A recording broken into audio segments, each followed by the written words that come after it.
Hello and welcome to an emergency broadcast from LPAC TV. In the deadly conditions that we find ourselves in going into this holiday weekend, Mr. LaRouche has decided that it's of urgent necessity that he personally make a statement to the world. We will begin with his remarks and then field a few questions from the live audience gathered here. So without further ado, I'd like to introduce to you Mr. Lyndon LaRouche.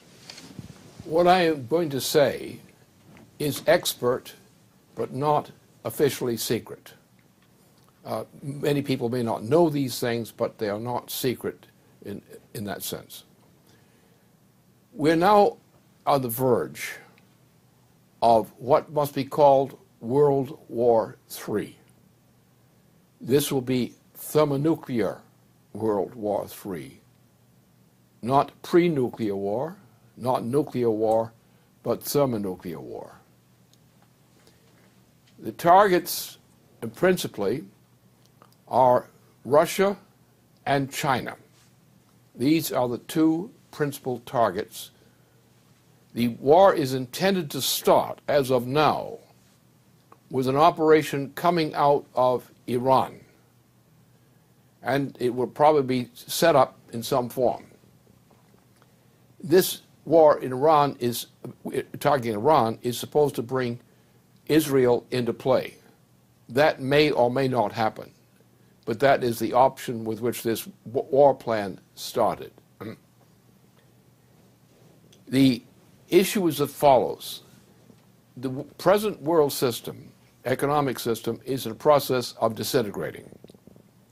Exactly how that will occur is uncertain, but it's happening.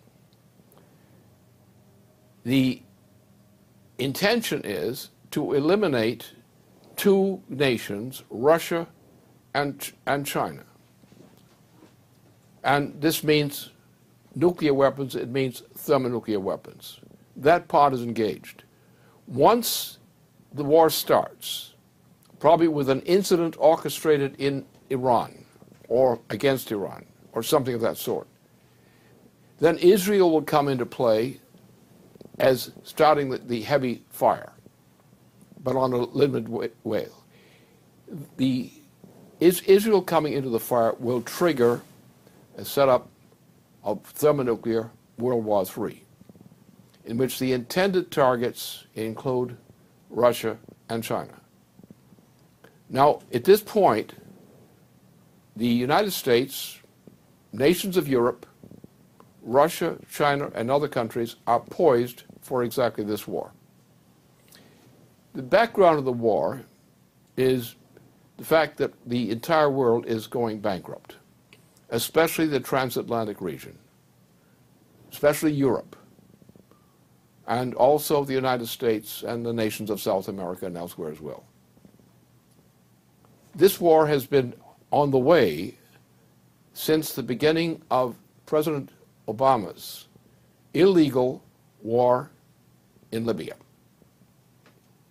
This Libyan war was intended to set up the trigger for launching the larger war, which would be normally involve nations such as Syria and other nations around there. But then it would bring in, with the attack on Iran and the attack on Syria, would bring into play Russia, because Russia would be then a major target.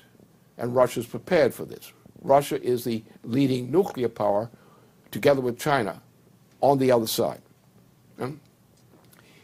The major capability of conducting this war depends upon the nuclear capabilities and related capabilities of the United States.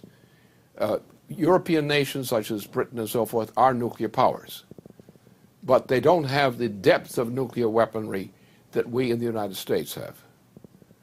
And therefore the heavy burden of launching a nuclear war, or a thermonuclear war actually, depends upon the capabilities of the United States. And we, of course, have the naval forces of the United States in the Eastern Mediterranean and also in the Persian Gulf area now, staged to actually unleash a thermonuclear capability against the targeted enemies for this attack, which are Russia and also China, but other targets as well.